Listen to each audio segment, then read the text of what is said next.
J.K. Rowling did a lot of bad writing, and she did a lot of that writing badly because of the same reason she's now become a bigot. Now, I'm not saying that her writing is bad just because her politics are abhorrent. I don't think you have to have good politics to produce good writing. I don't think you have to be a comprehensively good person to be a good artist. And if I find out that someone did or said or thought something that I disagree with, I don't suddenly think that they can't produce or have produced good writing. I would go so far as to say that there are some good or great writers who I like Knut Hamsun, Mishima, John Swartzwelder, good or great writers who I think that the greatness of some of their writing comes from the same places as the terribleness of their garbage politics. J.K. Rowling is not one of these people, though. She's kind of the opposite. Her bad politics come from the same place as her bad writing. Specifically, for the purpose of this video, her inability to write Voldemort has the same origin as her current bigotry. Voldemort's problem is a problem of scope. J.K. Rowling treats the two main parts of his character, his fear of death and his anti-Muggle racism, she treats them almost like separate hobbies of his. You know, like Tuesday I play pickup basketball, Thursday I play softball. Saturday is for the Immortality Project. Sunday is for subjugating most of the humans who live on Earth. They're given separate backstories. Voldemort's mom died in childbirth, so he's afraid of death. Voldemort's dad was a deadbeat dad, and he was a muggle, so he hates muggles. It's also straightforward, and it's just like over-explained. To define is to limit. And limitations can be good for a character. They can make a character more precise, but when things are left unexplained, they can have a lot more scope. It's a mistake that a lot of writers make where they think that every main part of a character has to have like some source in the text. It's like a narrative correlative. Like take in True Detective, Matthew McConaughey's character, he couldn't just be like a guy who made faces and half read Nietzsche. He had to be a guy who made faces and half read Nietzsche because he ran his daughter over in his car when he was drunk. But once you have that revelation, it becomes too specific. He loses some of his peculiarity. On the other hand, for counterexample, look at Iago. Throughout the play, throughout Othello, he gives three different genealogies for like why he hates Othello, but all of them contradict to the point where you realize, yeah, we don't actually know why he hates Othello. And thus, his hatred can be so much bigger because it's not proportionate to some like particular slight in their shared history. Or look at the Joker from Dark Knight. I think he also gives 3 explanations for how he got his scars, and the explanations run against each other. They contradict to the point where they're explanations that unexplain. They're explanations that just serve to mystify things. And mystified, the Joker can represent like the idea of chaos. But Voldemort is too thoroughly explained, and thus becomes too well defined and too limited. The end of his story, the end of the series, is a letdown because it's just 2 guys having a fight in the dining hall. The whole Battle of Hogwarts, it's, like a few dozen Death Eaters versus the good guys that we've already met. It's less of a battle, it's more of just like a skirmish. Voldemort only represents like Tom Riddle Jr. But a Voldemort who was successfully written, a Voldemort who was a successful character, wouldn't really need a backstory. It's not like the fear of death and racism are such unique flaws that we just need to see their provenance. Like the fear of death, it springs from human consciousness, the cursed blessing of human consciousness, and language, which helps us to hold ideas into form. Ideas like death, which, because we have a concept of death, we can become neurotic about it. We build cities and civilizations to defend ourselves against death. But then the irony that the things that we build against death just become shaped to it. The things that we do to ward off death take on the aspect of death and give us the aspect of death. Think of the wasteland, the hordes of black-clad people walking to work. I had not thought death had undone so many. The city, built as a bulwark against death, becomes an unreal city. It becomes a necropolis. And our civilization is directed by the dead hands of dead capital. We fear death, so we yearn for permanence, but life doesn't yield of permanence. Life is sumptuous and unsettled. It's friscolating and always shimmering. It's dwindling and seething all at once. Life is never finished, complete. The time that is finished, complete, settled, that's death. Attempts at permanence require us to stop the movement of things, to halt the intermingling, to freeze the coming together of things, as the poem says. We transfer our lively energies into inanimate objects. We try to escape from death, and we only escape from life. This is just like the human condition. It doesn't need a narrative pin. It doesn't need a biographical basis for Voldemort. And narrating it makes it too small and too specific. It's just this one incident in his life.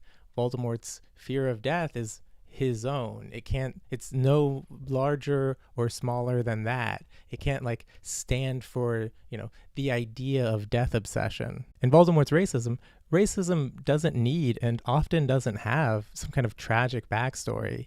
In fact, it can be an unsurprising outcome of the general neurosis, the fear of death. We fear death, we yearn for permanence. The way for a society to have a sense of permanence is for it to be held in a shape. We want it stable, we want it calm, we want it settled. Every person needs to be folded into their place and kind of held in and supported by the people around them. We need everyone to be labeled so that we know where to put them. Now, race isn't the only organizing principle for a stratified society like that. I mean, there are versions of capitalism that are multicultural. And I kind of think that's what a lot of time what people mean when they say neoliberalism is just multicultural capitalism, which isn't to say that neoliberalism, multicultural capitalism are perfectly anti-racist, but at least they're, not consciously, overtly based on race. But race is a really convenient organizing principle, especially as death obsession restricts a person's capability for human intimacy. It freezes the coming together of things and stops the intermingling. And it kind of reduces a person down to the affects of anger and hatred.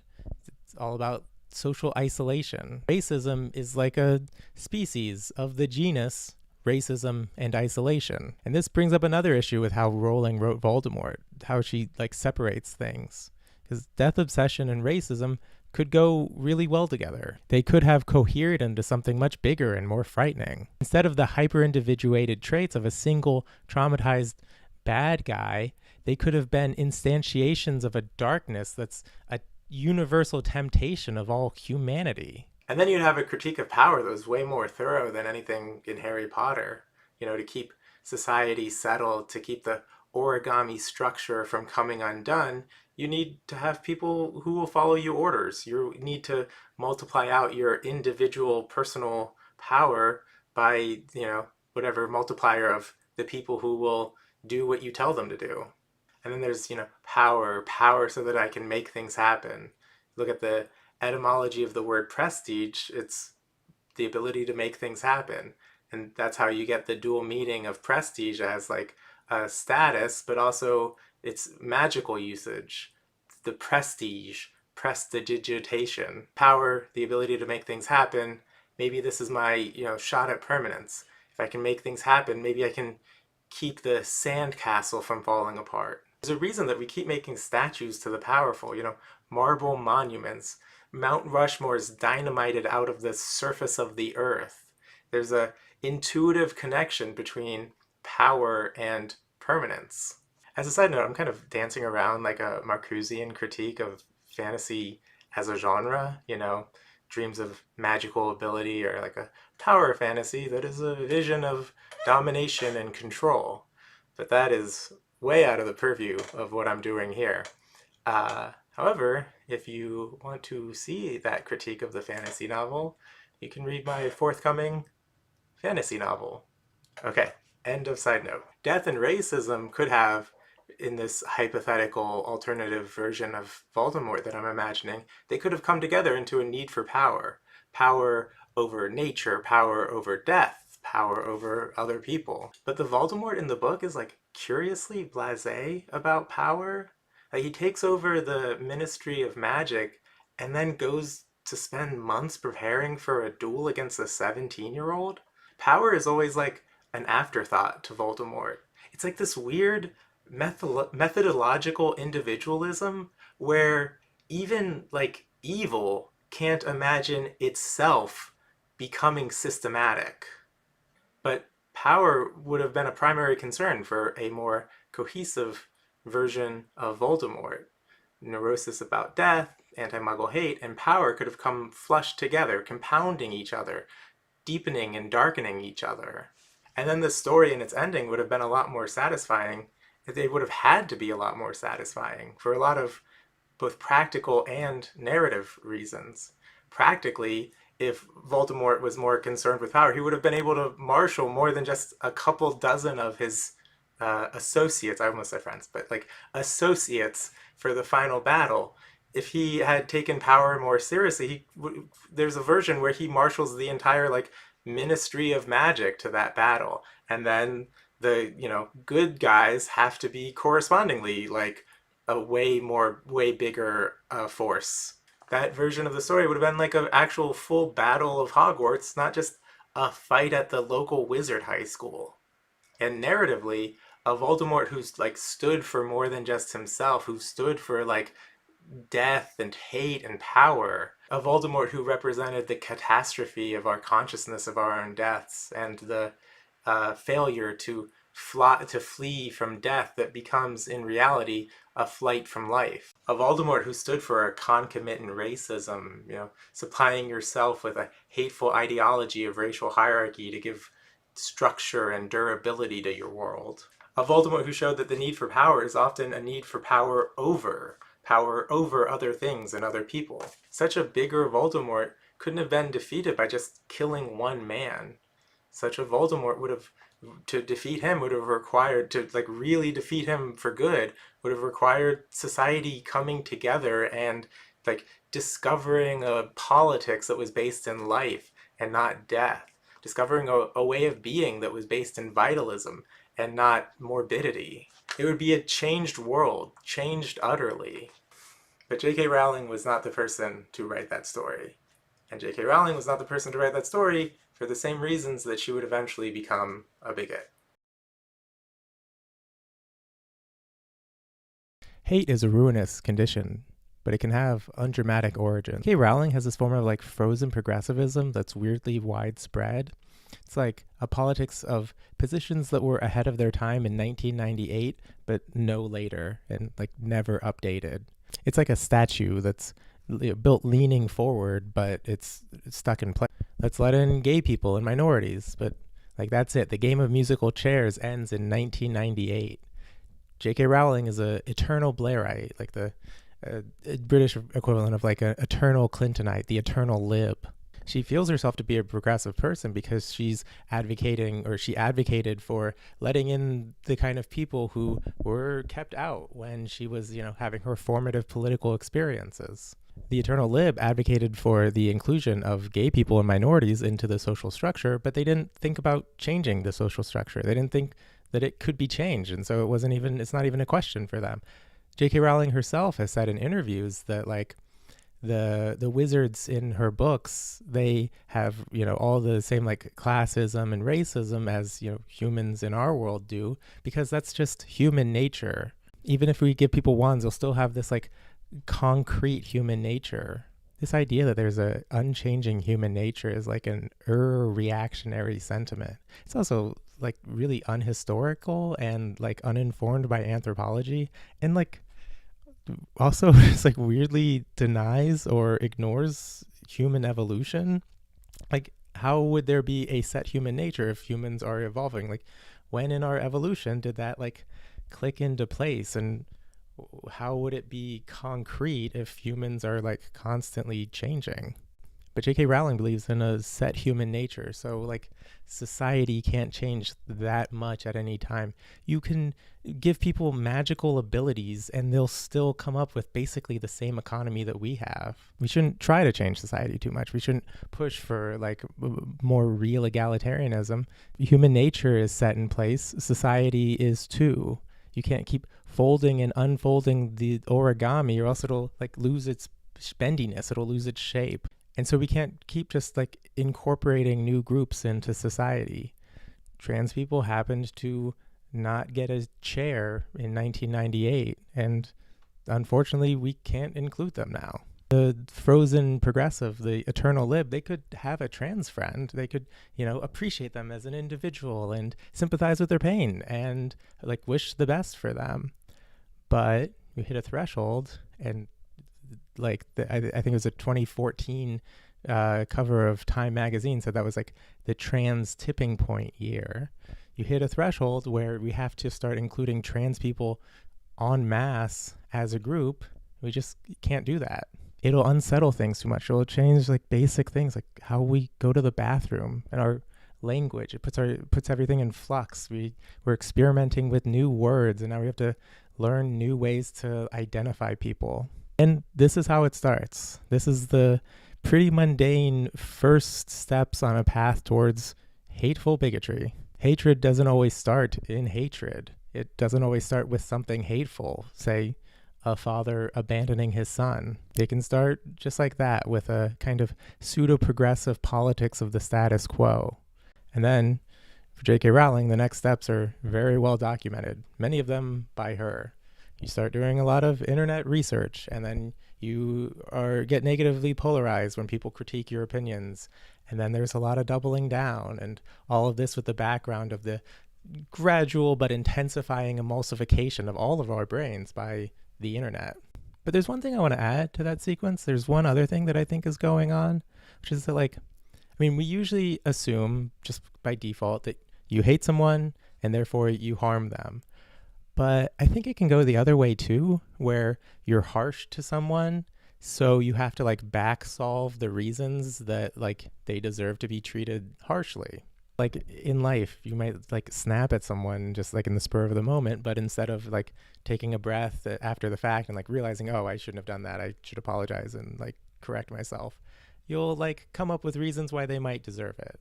Now, I don't think that J.K. Rowling sees herself either consciously or unconsciously as, like, being in the wrong or, like, doing undue harm to people, but, like, she knows that she's, like, being harsh. And so you justify and you over-justify, and you go from, she was, like, in, like, 2020, she's talking about, like, how she sympathizes with the trans experience, but by, like, 2024, she's, like, coming up with weird conspiracy theories about how women boxers are trans men who are just, like, getting an excuse to, like, beat women. There's that thing where she, like, denied that trans people were a victim of the Holocaust. Justify and you over justify because you have to imagine that trans people are more dangerous than they actually are.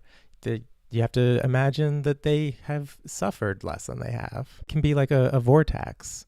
You harm someone, so you have to come up with reasons to dislike them. Now you dislike them, so you're more willing to harm them in the future. And then now that you're harming them all the time, you have to hate them. And now you will do even worse things to them. And then now you become, like, a committed bigot against them, and you find yourself funding court cases to keep them out of restrooms.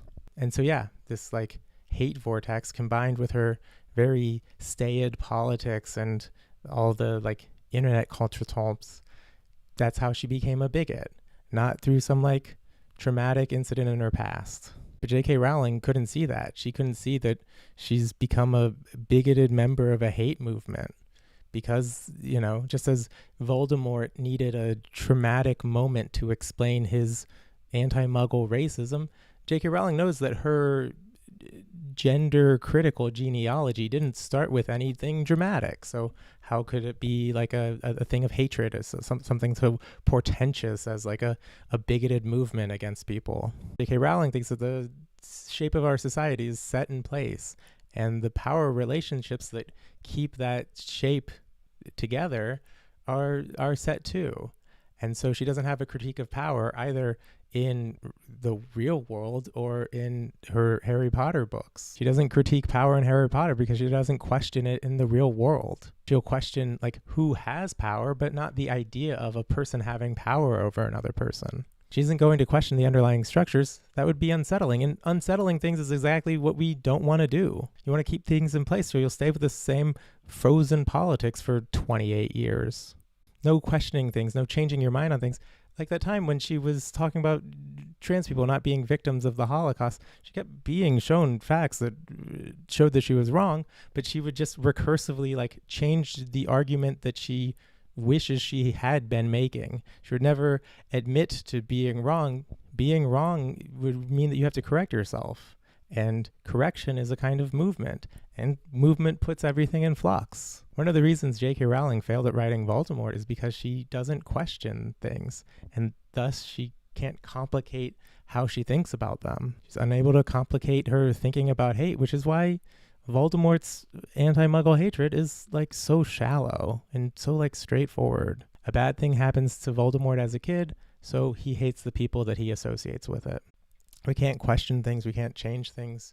We can't unsettle things. It comes from like a deep fondness for the status quo, for castles and boarding school novels, and returning every autumn to the cozily shabby common room of the Gryffindor dormitories. It's a need for permanence. And bundling yourself in the status quo leads to a kind of intellectual death, a cessation of movement. For J.K. Rowling, the need for things to be settled in place is why her politics are stuck in 1998.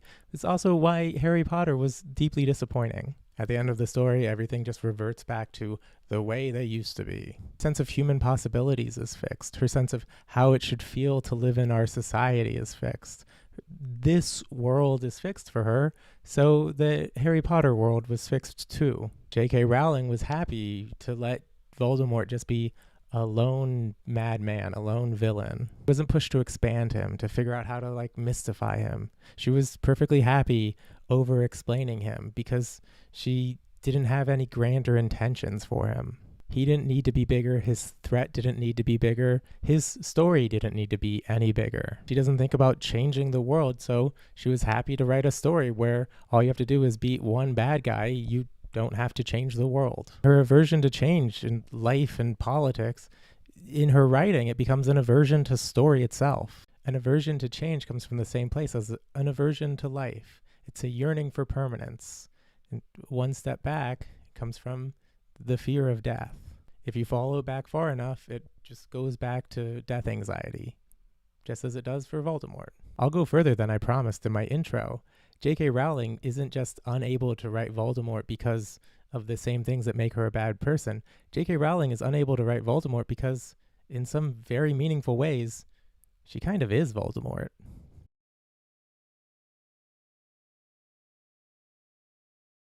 Okay, that's the video. I'll put a short reading list in the comments. I wasn't exactly like reading anything specific while I was writing this, but I could imagine people might want related reading, at least recommended reading. Like the video, comment, subscribe. Thanks for watching.